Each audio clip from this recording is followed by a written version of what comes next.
Kain naman namang ulang yan. Talagang hindi na nagsawa. Ay, ilang linggo na, ilang araw na aba. Ay di ako are. Nagkukuting-ting ng babasahin ng aking mga bata. Aba, ay grade 1 nga pala ang aking hawak. Ito nga pala ang inalagay ko dito sa words I learned today. Salamat nga pala sa nagbigay ng template. Shout out sa iyo, Ma'am Mila. Talaga namang napakabait mo. Kung ano mang hingin ko, kung ano mang makita ko sa iyong my day, ay pahingi ako niyan. Syempre naman, dahil ikaw ay ubod ng bait, ay talaga namang hindi nagdalawang isip. Papasahan kita, ma'am. Sige. O diga. At sa kanya ko nga din pala hinihingi yung iba kong ginagamit na babasahin. O diga. Basta't sa lagay na riba walang istorbo ha. Aba, baka mapasala ang gupit kay naman.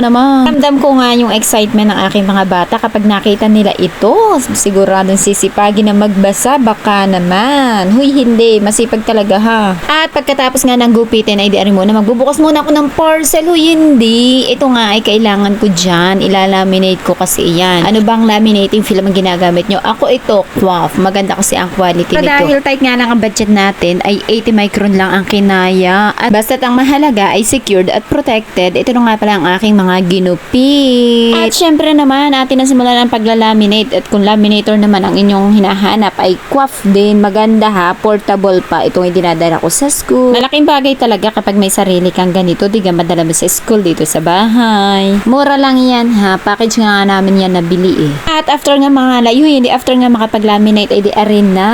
Tapos na gugupitin na uli. Basta ito ay from this to this. O diga, pagkabasa, tataas mo lang yan. At ikay very good na. O diba, gumamit nga pala ako dyan ng velcro ha. Tuwing umaga nga ay binabasa muna ng mga bata ang mga nakalagay ditong salita. At bago nga sila umuwi ay pinapabasa ko uli para naman matandaan nila. Alam ko kung ikaw ay primary teacher, relate na relate ka dito. Gagawa ka ng paraan kung paano talaga mapapabasa ang mga bata. Yun lang, bye!